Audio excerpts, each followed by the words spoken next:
where put together, and you guys did it for our administration, the President Obama's administration before this.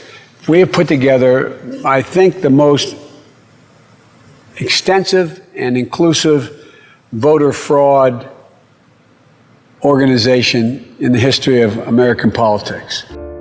You heard right. You heard what Joe Biden said, fraud. Anyway, he's correct, because you got the Hollywood industry, movies, the things they program in there just to make you feel with the feelings and not facts. But, you know, movies now have become social justice stuff, which is just despicable now. I can't watch movies as much as I want, and that's why the industry is dying. Then you have also the TV industry. They program your little kids, and they program you the sitcoms and all this stuff. People used to talk about how we ain't got no black shows like that. Talk to the industry about that. The music industry. I am in the music industry, TT Records. We've been doing music for a while, but to see what the celebrities have done to each other, to Ice Cube, to 50 Cent, to Lil Wayne, and many more that you cannot do.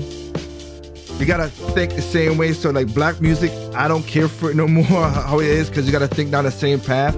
Radio industry. I used to have Radio T3. I used to have 9.4 million concurrent listeners listen to my show, but because I wanted to talk about the certain topics in Project Over Mike, they didn't re-up me for my next contract. So it is what it is. Politicians, not only the Democrats, don't get me wrong, a lot of Republicans, for the fake pussy-ass Republicans who cannot do what they want to do. They want to get Trump out because he's cleaning the swamp, because they want to make their money. Let's not forget the academics. Oh man, they reprogram these college kids. You spend thousands and thousands in college for them to teach you to be a special snowflake and not to be an individual. And they come back and they regurgitate all this nonsense about color and stuff, the most racist and most insensitive things they say, even though they think they're a part of it. The streaming online, don't even get me started on that, because like I said, a friend of mine was at my house. We were watching Hulu, and a Joe Biden ad came on, and it repeated itself 6 times. 6 times the same ad. And he was like, really? This is crazy. And he's not a Trump supporter, so he just, for him to say that was like I was like, maybe I want to go to something else. But that's how we're going with the online streaming. Then you have the tech giants. Amazon, of course, they're banning books and stuff if you think a certain way. Apple don't want to play certain things. Google, of course, on YouTube's Googling and out catering your search, so you don't search out certain things. Facebook keeps people in their bubble. That's just what it is. That's what these tech giants do. They have not much power to block you and censor you out, so you don't get nothing else. And talk about social media giants. Don't forget your Twitter and your Vimeo and your YouTube, which is owned by Google, as they also block and manage and shadow ban a lot of people's views. Kind of weird how that works out, but hey, that's what the game they want to play, right?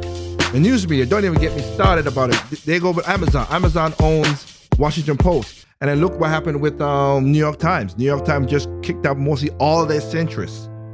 All their centrists. It's mostly just a left organization paper. Sometimes they had to bring it back, like this, the 1619 Project, because it was garbage. But hey, they do have a little thing. But let's not talk about the media itself.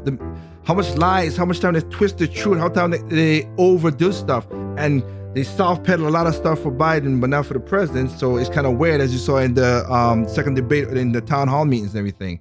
And again, remember, 94% of the people, even Fox News, 90% of people who vote from the news media vote Democrat. So it's just weird how that situation works. But again, you got all those people behind your sales. You get all those people behind him. Oscars, the Oscars, the Emmys, all these, the Grammys. I always say I wanted a Grammy. I don't want it no more, because if I gotta sell my soul to get to this point, I don't care no more.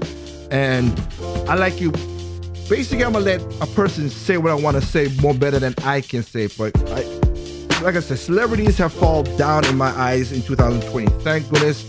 I never really idolized them, but I kind of respect them. But I gotta separate the art from the artist now, because a lot of these people are the most garbage people I've ever seen, and they turn on each other. If you have a different opinion that's not your test, they turn on you like crazy. So I don't like that in that regard. But you know what? We'll see how it works out. November 3rd, we'll see what happens. But you know what? Like I said, I won't be surprised Joe Biden wins, because he has so much this stuff behind him to win. Not surprising. And to me, I'm going to let Ricky Gervais say exactly what I said to these celebrities, because you guys have become basically a piece of garbage to me. So Ricky, take it away. Oh, Apple roared into the TV game with a morning show, a superb drama, yeah.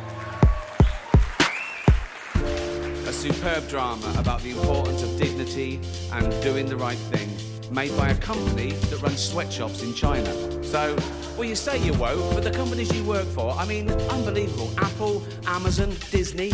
If ISIS started a streaming service, you'd call your agent, wouldn't you? So, if you do win an award tonight, don't use it as a platform to make a political speech, right? You're in no position to lecture the public about anything.